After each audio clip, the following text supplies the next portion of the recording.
In the last episode, I promised guillotines, chaos, and a lot of angry mobs. And oh boy, am I a man of my words. When last we left, the story was like this. So, it's 1789. France is a kingdom of intense inequality, where the nobility and clergy enjoy privileges while commoners suffer. Tensions are sky high, and a spark is about to ignite the flame. On July 14th, thousands of Parisians stormed the Bastille, a fortress prison that symbolizes the monarchy's oppressive power. They break in, seize weapons, and free the prisoners, though there were only 7 inside. But for the people, this act is symbolic. It's a declaration against tyranny. The fall of the Bastille is the revolution's first major victory, and it will soon be celebrated annually as Bastille Day. Following the momentum, revolutionaries established the National Assembly, a body that represents the people. And in August, they pen a historic document, the Declaration of the Rights of Man and of the Citizen. This powerful manifesto asserts the principles of liberty, equality, and fraternity, outlining that all men are born free and equal in rights. It challenges the centuries-old monarchy and inspires citizens across the nation. The Declaration signals the dawn of a new social order, one based on human rights instead of privilege. The French Revolution is now a fight for fundamental freedoms, but not everything changes overnight. Food shortages and high bread prices continue to ravage Paris, leaving citizens frustrated. In October, a large group of women, desperate for bread to feed their families, marches 12 miles to Versailles, demanding an audience with King Louis XVI. Their aim? To bring the royal family back to Paris, where they can be closer to the people. The king reluctantly agrees, and he and Queen Marie Antoinette are escorted back to Paris under watchful eyes. This moment marks a turning point. The monarchy is now effectively held captive by the revolution. As revolutionary fervor grows, King Louis becomes increasingly fearful for his safety. In June 1791, he and his family attempt a secret escape to the Austrian border. Disguised as servants, they hope to rally loyalists and restore the monarchy's power from a safer place. But their plan fails spectacularly when they're recognized in the town of Varennes. The king is brought back to Paris in disgrace, and the French public sees this as clear evidence that he can't be trusted. The revolution hardens, and calls for a republic, a France without a king, grow louder. The revolution's success starts to worry monarchies across Europe, especially Austria and Prussia, where rulers fear the spread of revolutionary ideas. In April 1792, France declares war on Austria.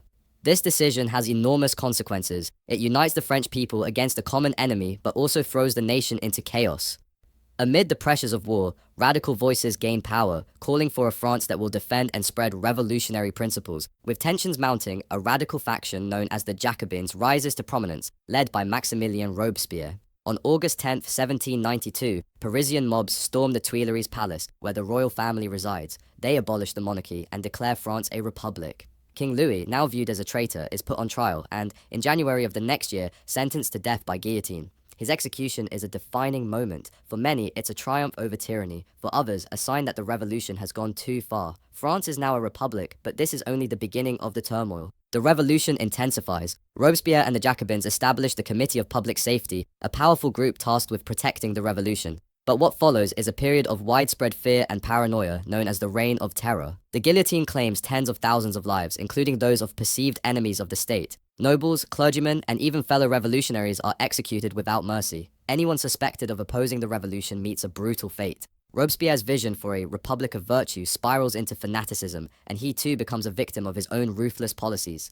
By July 1794, even Robespierre's closest allies are wary of his extreme methods. In what's called the Thermidorian reaction, he is arrested and sent to the guillotine. His death effectively ends the Reign of Terror, and a sense of relief sweeps across France. The people have had enough of violence and radicalism. The revolution's radical phase winds down, and the remaining leaders attempt to restore some stability. But France remains politically fragile, as years of upheaval have left deep scars. With the revolution drawing to a close, one man emerges from the chaos: Napoleon Bonaparte. A brilliant and ambitious military leader. In 1799, he stages a coup, taking control of the government. Napoleon ultimately crowns himself emperor, ending the revolution but promising to uphold many of its ideals, such as legal equality and merit-based advancement. Under Napoleon, France shifts from a chaotic republic to a stable, yet authoritarian empire. The revolution may be over, but its impact echoes as Napoleon's conquests spread French revolutionary ideas across Europe. And that, my friends, was the story of the French Revolution, a story of starving citizens,